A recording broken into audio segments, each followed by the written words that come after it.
Hello students. Hello students. Today we will discuss Philip Larkin's poem At Grass in detail. The eyes of an onlooker can hardly see those horses individually as they stand at ease in the cold shade of the trees. An onlooker can see them properly only when their tails and the long hair on their necks are shaken by the wind. In that case, the onlooker would be able to see one of them eating the grass from the ground below and moving about, while another among them seems to be looking at his companion, who is now eating the grass.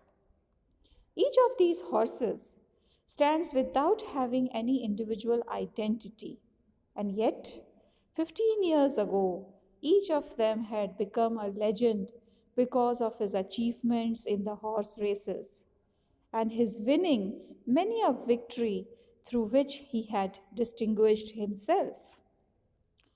These horses had taken part in the races and had won distinction.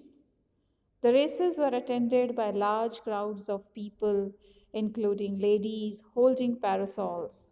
Now, what is a parasol? Parasol is a sunshade to protect the skin against the heat of the sun. The people had gathered there to watch the races and had staked their money on the horses of their choice. The people gathered to watch the races had parked their motor cars outside the enclosure in the hot sun.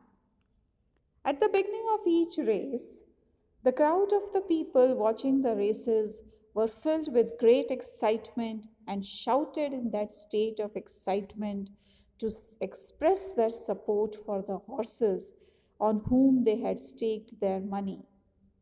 Then followed the declaration of the results, which were immediately afterwards published in the newspapers.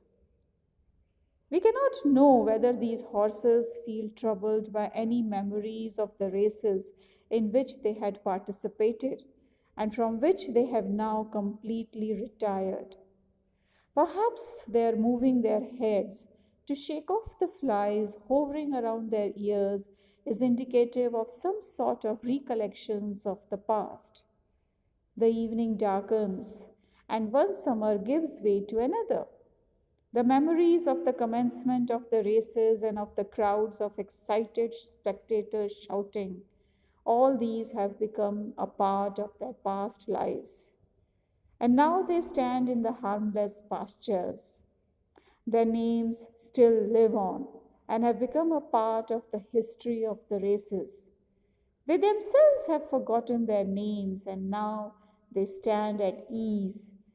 Or sometimes they gallop in the fields joyfully without being observed by any spectators who previously used to collect at the races and look at them through their field glasses to watch them running, with the stopwatches operating to indicate the timing.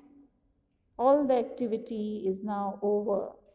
Now these horses are waiting only for the groom and the groom's assistant to come in the evening and take them away. In other words, these horses are now waiting for the time when death would remove them from their place of shelter.